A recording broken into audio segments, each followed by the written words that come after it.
Welcome back to the channel, everybody.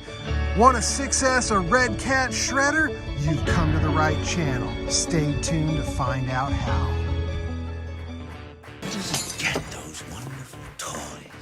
Hey guys, we got a great video for you today. We are here with the Redcat Shredder, and we are going to show you how to safely and reliably bulletproof your 6S Shredder and 6S it in the event that you need a little bit more power out of your ride.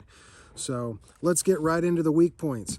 First of all, we've got a thin giant body that we're dealing with, and we're going to go through that a little bit later in the video, and I'm going to show you how you can make your body last for years. Second point is the shocks that come on the Redcat Shredder are a little inadequate. They just don't provide enough stopping power, and I have tried all different weights in here. It doesn't seem to work. I've seen some other channels put a smaller set of springs in that inner shaft there, and it tends to work out pretty well, but I tend to look for more of a permanent solution.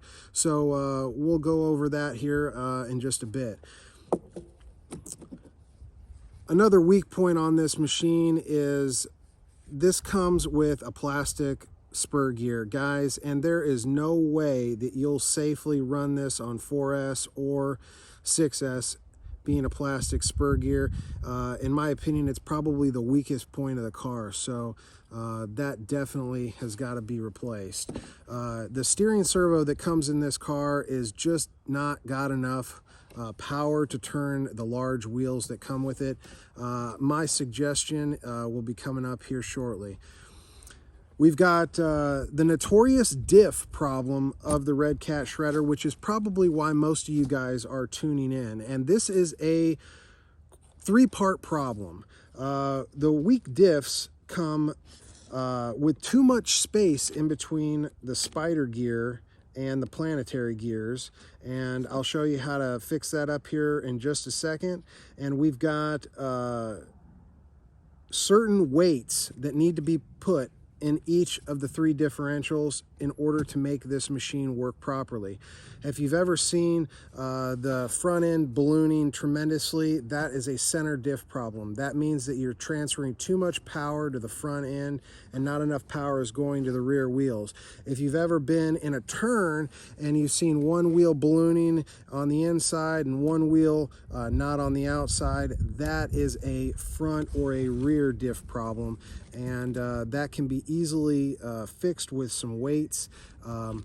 There is another problem to this matter that is usually not addressed on any of the YouTube channels that I've watched or videos, but this chassis has got quite a bit of flex. If you see the differential, the whole bulkhead moves, and it really is due to that weak piece of plastic right there, as you can see.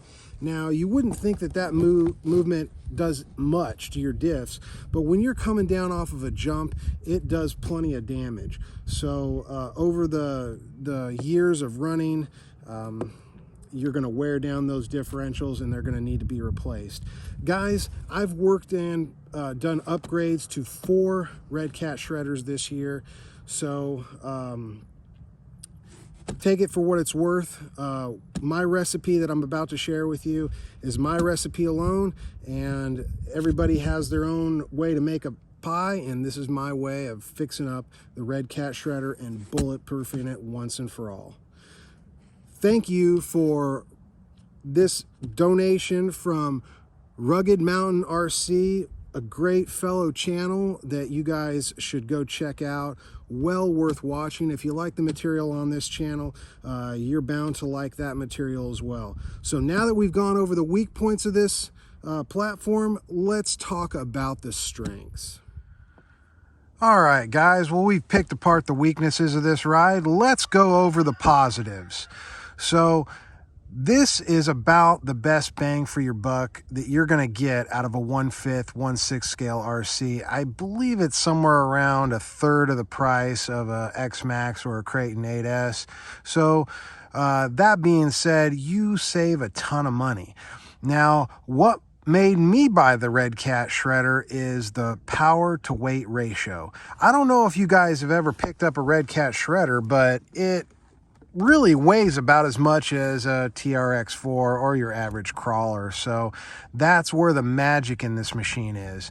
So there's a couple things that need to be done to make sure that this is reliable, and let's get right into it, guys.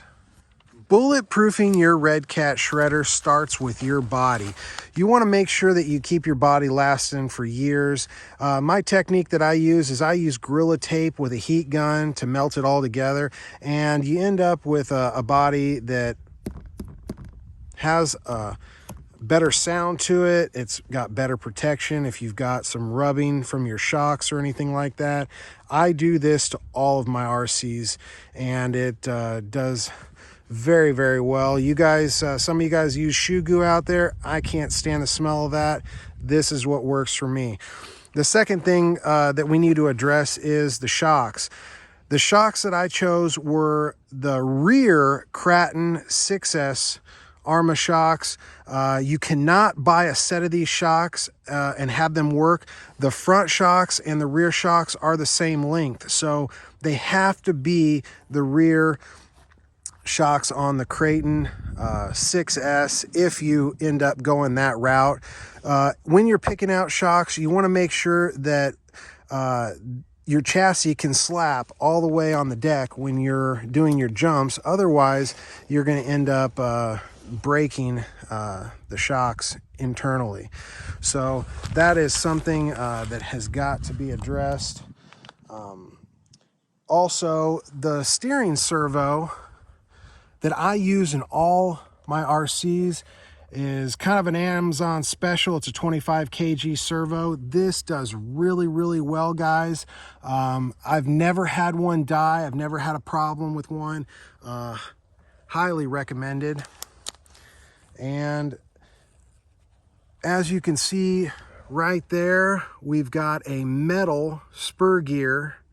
We've got the plastic one taken off there, and as you're taking that spur gear off, we might as well just address the differentials. Everybody's got a combination of a differential fluid. Here's mine, guys. You want just enough resistance in that center diff, but you want a little bit of give. If you try to use too thick of a fluid, you'll break the internal spider gears. If you use too thin of a fluid, you're going to end out diffing your front tires and ruining your front differential. So the combination that I have chose is 500 in the center, 50 in the front, and 50 in the rear, and that helps keep these tires from ballooning when you're going around those curves. So it's not enough that you're going to have to change the fluid. It also requires a shim, a single shim that I'll provide the part number above. It goes right behind the spider gear of the center diff, the front diff, and the rear diff, and this is an absolute must. You only need one shim on the open side of the planetary gears. Put it right behind the spur gear. There is just enough play to put it in there, and once you have that in place, you should be able to fill your differentials with a fluid of your choice and seal it up. If you don't have differential fluid leaking out of the weep holes, similar to kind of throwing a little grease stream right there, then you're not putting enough fluid in those differential cases. Be generous, put in plenty. You only want to have to do this job one time. So finally, as you guys can see, we have got a chassis brace here.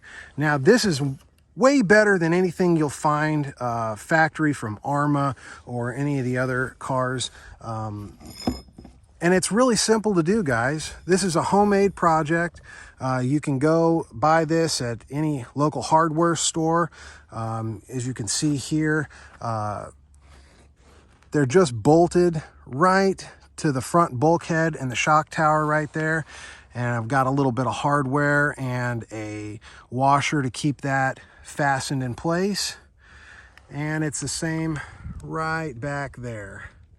So that eliminates all of that chassis flex that eventually will become the demise of your front and rear differentials. So now that we've gone over that, there's a couple don'ts. So the don'ts are, don't touch this motor. This motor has got a unique motor mount that allows it to not only move this way back and forth to adjust the pinion, but will allow the motor to twist back and forth. And unless you have experience with this motor mount, it's best to be left alone. Really, you don't need to change the pinion or this motor to 6S it. This motor will handle 6S plenty. So it's best that you just leave that alone. Of course, I've got an optional fan on there to keep things running cool. However, running 6S, I've never had the motor reach a temp of over 120 degrees. So really, that's just if you'd want to do it. I highly recommend that you stay with these wheels and tires. Now, I know it may be a very unpopular subject because everybody wants a bigger tire on their shredder, but that's just simply the demise of those differentials. They are a little bit weak, and if you're going to be applying a lot of power through this system, you do not want the resistance on the wheel. So my recommendation is to keep these wheels and tires on your shredder if you intend to not be replacing your differentials. So that being said, I really like the BLX system by Arrma. The 6S system is reliable. I really like it. And of course, everybody's got their preference. You can just put in whatever it is that you're wanting to put in there, and that will pretty much complete your setup. So hopefully this helps you out, guys. I really appreciate you guys watching the channel. If you guys are liking what you're seeing, if you find this content valuable, we really work hard to bring you this content, so please like and subscribe. And until the next time, you RC nuts, we'll see you later.